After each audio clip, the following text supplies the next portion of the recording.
Hello everyone, my name is Felipe Balbino, and today I'm here to present the project that I've developed along with Dr. Francisca Tamburus and Professor Fernando Mantelatto about the taxonomic status of some Pinnotherid crabs of the state of São Paulo and integrative analysis with morphology and genetics. Now a brief introduction to Pinnotherid diversity.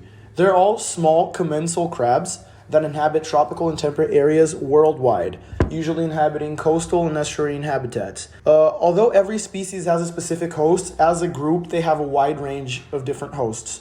As of 2022, there are 61 described genera, and in São Paulo we have 9 different genera with 11 species. This group has always been very problematic when it comes to taxonomy. This is in part due to the high intraspecific morphological variability, especially due to the presence of color morphotypes. One example of this is the genus Austinixa, as we can see here on the image. The aims of this study were first to verify the taxonomic status of the 3 species, Austinixa aidae, Austinixa patagoniensis, and Pinnixa gracilipes, to check for either cryptic species or to see if they're actually monophyletic.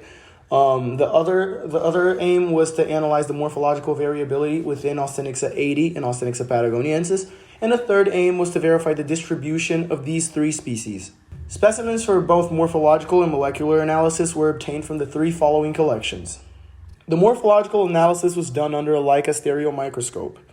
The morphological characters previously mentioned in literature were analyzed and compared, but we have also found new characters that had never been mentioned before.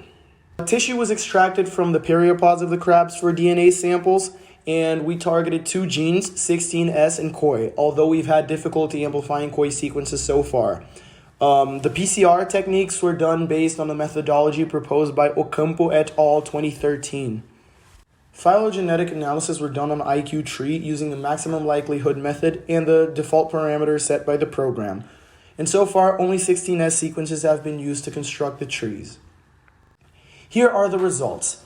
This is the phylogeny that we've managed to build. As you can see, Pinnixa gracilipes has not been included since we've not been able to amplify any sequences from this species so far, but we have included Austinixa patagoniensis and Austinixa aidae, which are both monophyletic with a high branch support.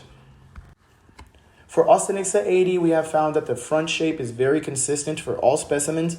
We've also found that the morphology of the gonopod can be diagnostic, with there being a small bulge in the central portion of the tip, as you can see here. We have found that the dentition of the calipedes are also diagnostic, but they're usually covered by a tuft of setae, which makes them hard to see, and they can vary from male to female, as seen on top and bottom. We have also found that there is a lot of color variation and that the carapace shape can vary within the males. For Austinixa patagoniensis, we've also found diagnostic characteristics in the dentition of the calipedes, and we've found that the front shape is more variable, with some being more convex and some being more rectangular.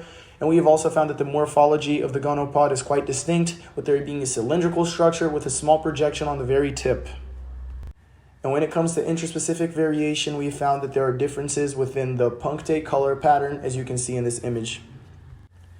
In Pinnixa gracilipes, we found that the front is rectangular in shape, that there are tuberculate ridges running down the branchial region, and we've also found that the gonopod has a small projection on the tip that is hook-shaped. These characteristics bear resemblance to those of Rathbunixa sayana, as we can see here on the bottom pictures. Here are some topics for discussion. We have that the monophyly of both Austinixa aidae and patagoniensis is highly supported. We have 2 separate clades of Austinixa aidae in the phylogeny. The morphology of Pinnixa gracilipes and Rathbunixa sayana is quite similar. That there is high morphological variability, especially in color for Austinixa aidae. That there is low morphological variability within Austinixa patagoniensis with just a slight color variation. And we've also found that Pinnixa gracilipes occurrences in São Paulo with pictures are in fact a species of Pinnixulala. And we've also not found any occurrences of Austinixa aidae further south in São Paulo. Thus, we suggest that Austinixa aidae and patagoniensis are monophyletic. We also suggest that there's a close relationship between Rathbunixa sayana and Pinnixa gracilipes. Austinixa aidae and patagoniensis do have morphological variability, but the diagnostic characters are still valid. There are 2 separate clades of Austinixa aidae that may represent cryptic species, and the distribution from A80 ranges from Panama to São Paulo, while occurrences of Pinnixa gracilipes in São Paulo are likely misidentifications. Here are my references, and thank you for your attention.